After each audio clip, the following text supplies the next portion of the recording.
obviously had some sort of trick up your sleeve. Leave it to Ravel to resort to nefarious means. I, Overlord Ivar, along with the demons who have gathered at this darkest, should it become evident that your claim of defeating... You are going to execute me? What a joke. How dare you! For a pathetic zombie, you're quite full of yourself. Against all odds, NIS have managed to put out a new Disgaea game. However, their catastrophic brushes with bankruptcy and the turbulence the Japanese publisher has undergone the last few years have definitely affected the final product, and Disgaea 6 ends up coming out very distinctly diminished as a result. It's still Disgaea, which means the core formula that has captivated fans across the globe for 2 decades is still present here. But a lot of things surrounding it have taken a hit, often when you wouldn't expect them to have. It's clear that this is a product of a troubled birth, on top of the trials and tribulations that come with the territory of a transition to 3D, which, yes, this game makes the jump from sprites to 3D models for the very first time as well. The premise of the new game follows another god of destruction, this one the strongest ever known or seen across the realms, who's practically unstoppable and nigh on unpredictable. However, the game informs us as soon as the threat of this god of destruction has been set up, that this god of destruction has already been defeated, by the most unpredictable hero at that, a zombie named Zed. From there, we get into the story of how a simple zombie managed to topple the strongest yet god of destruction, which compromises the bulk of the game. The story and storytelling remain charming and quirky, with loads of the type of snappy dialogue and sharp writing that has made these games so consistently successful over the years. The game has some fun with its own premise, and Zed makes for a delightful narrator of his own adventures, particularly since he keeps subverting expectations with his recounting of how things went down several times over. If the charm and humor of the series is what you played Disgaea 4, you'll be happy to know that Disgaea 6 delivers on that front. No doubt about it. I can smell it in the air. This place reeks of concentrated magic power. You serious? I can't imagine you'd be able to sniff anything out with that rotten nose of yours. Hey, you're rotten too, you know. It's elsewhere that the game seems to have suffered, and most of this seems to come down to the troubled development cycle we discussed earlier. This is most apparent in the switch the series has made to 3D models over sprites, and how they've impacted things across the board. A very obvious example is special attacks now being canned animations that cut away from the field, with the only visual effect for them that you see on the field being the number representing the attack's effect, whether damage or heal or buff or otherwise. It's obvious in the amount of classes that are gone, presumably because NIS simply couldn't have done them in time or with the money on hand.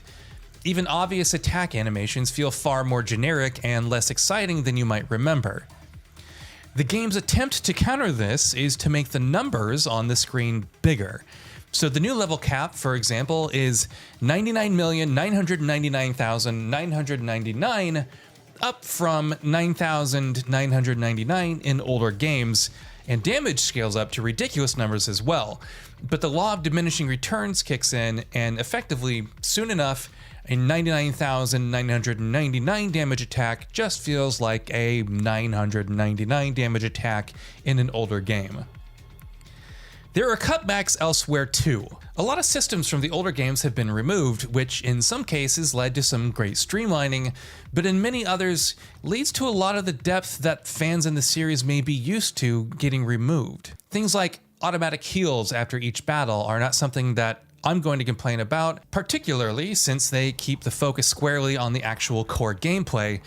But on the other hand, seeing all monsters use generic weapons or seeing equipment aptitude gone does remove some of the elements of planning and building min-maxing that fans of the previous game may have enjoyed.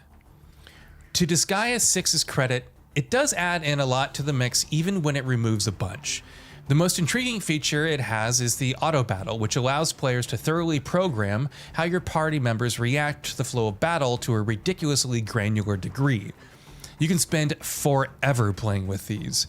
The amount of depth and wealth of options available to players is ridiculous, and the flexibility with which you can program AI routines for your party puts anything similar that I can think of to shame.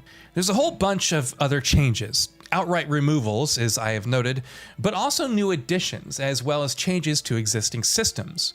All of this leads to a Disgaea game that is very different playing from the past ones that we've gotten, while still retaining the distinctly dense nature of those titles, albeit a bit less so.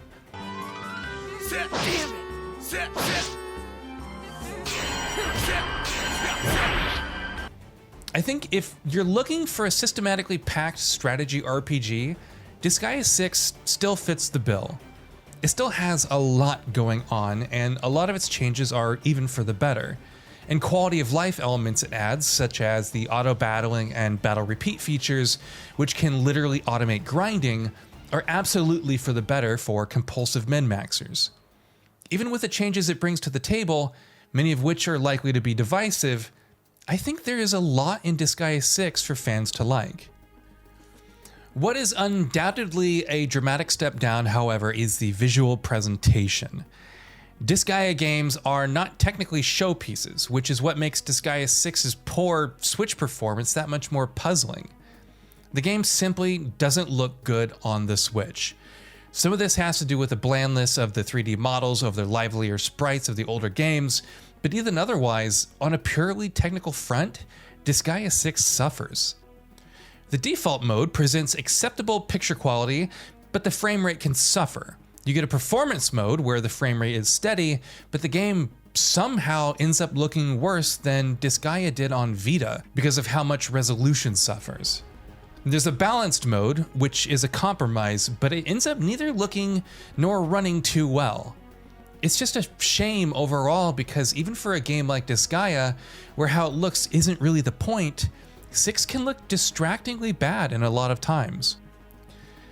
The final takeaway from Disgaea 6 is decidedly complex. It's not a slam dunk, obviously, and it's a distinct step down from Disgaea 5 complete in a lot of ways.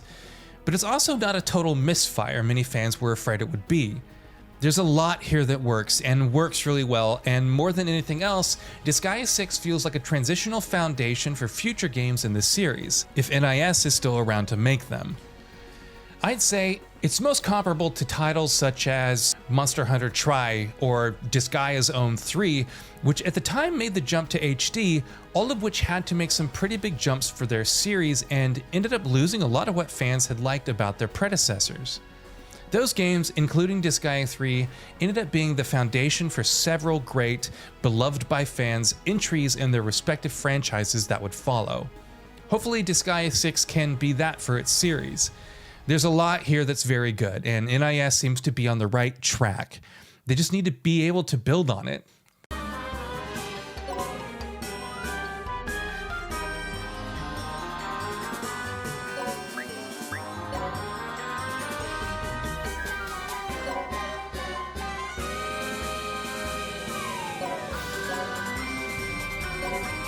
In the here and now, Disgaea 6 itself is good for what it is.